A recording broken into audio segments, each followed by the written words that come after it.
Alright, so I'm in Scotland, Edinburgh. I've been told it's pronounced Edinburgh. I've been saying Edinburgh. That's not right. So I'm in Edinburgh, Scotland. It's not the capital. Edinburgh? Glasgow? I can't remember right now. I've been here for 2 days. And it's really nice. Let me show you. It's really nice. That's what outside looks like. There's no one there, but the streets are filled with stores. There's shops and eateries everywhere. Every street smells like different kind of food. It's really amazing. But I may as well start talking about my trip here. Trip started with me on a plane. So I got in the plane, first time ever on a plane.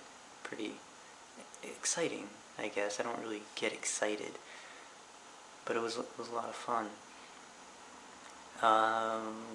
Air Canada. Everything was really comfortable. It gave me this weird disposable looking pillow, and it gave me a blanket that I never ended up using, and there were these video displays in the back of the chairs. You can pick movies to watch. You could listen to music. There were games. I didn't play them, but there were games. And then basically I just put on a bunch of movies for the entire flight. The flight was about 7 hours. I didn't quite pay attention to all of it. I was staring out the window a lot. Took a bunch of pictures, which I'll show you guys at some point.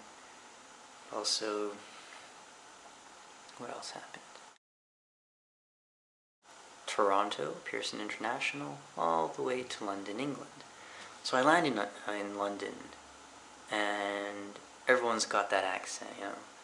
From London, I can't do the accent, but they all sound like gangsters in Guy Ritchie movies, which is awesome. And I'm directed to go to my connecting flight, and I get to this lady. I wasn't even sure what her position was. I call her the foreign person airport mistress. She basically makes you fill out this landing card that is supposed to give all of your personal information and then describe what you're doing in the country. And she pretty much interrogated me. She asked me what I was going to do in the country, where I was going, where I was staying, how long I was going to be in the country. Then she asked me about my job, which I said, well, I don't work. I quit my job. She asked me why I quit my job. I said, I told her that it was boring. It was the first thing that came to my mind. So I said it was boring. And then she ended up telling me that I was suspicious because I didn't have a flight itinerary of everything I was going to do while I was in the United Kingdom, because I don't know everything I'm going to do. So she made me find an internet connection. Well, she asked me to go find an internet connection so I could get my flight itinerary and provide it to her, because otherwise I couldn't prove what I intended to do in the country. She also asked me for proof of my assets. Oh no, what else did she ask me?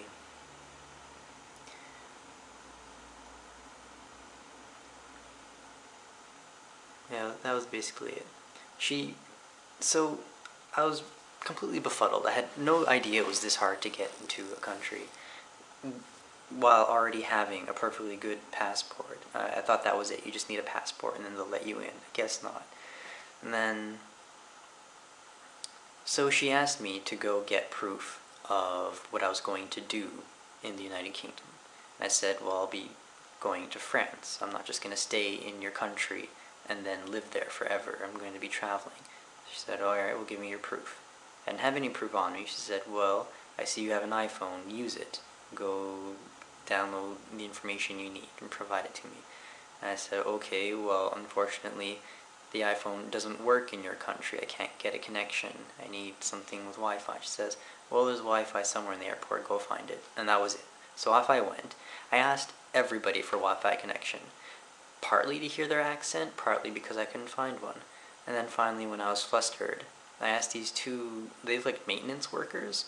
I asked them if they knew where I could get an internet connection, and they didn't. But one of them, Neil, offered me his cell phone. He said, I don't, I kind of, what my, here mate, here mate, here mate, take my cell phone. And then he's like, it works just like an iPhone. You just do this, the finger swipey, clicky clicky, and you go Google whatever you need to Google. It was awesome. So he let me his phone, and he let me log into everything I needed to log into, and then I got the information I needed. And then while I was holding it, it was dingling with his text messages that he was getting, but he let me do that for a good 15 minutes. And then he kept checking up on me to make sure I was doing it all right, and that made up for the evil airport mistress. I thought, okay, I guess not everybody in London is trying to prevent me from entering their country. So that made me really happy. So I went back to the lady, I gave her that information, and then she explained that I just didn't have enough information. She asked me if it was my first time traveling. I said yes, this is the first time I've ever left my own country.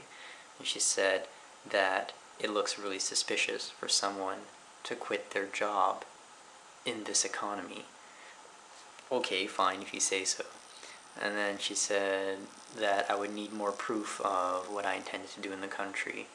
So the next time I do this sort of thing, I need proof of my assets, I still don't really know why, and proof of my itinerary, travel itinerary.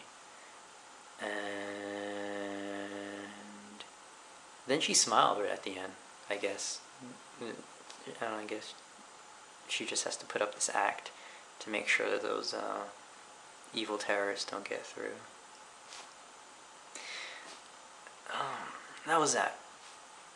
So after that, I took another flight from London to Edinburgh, and that was a really short flight. It was only about 1 hour.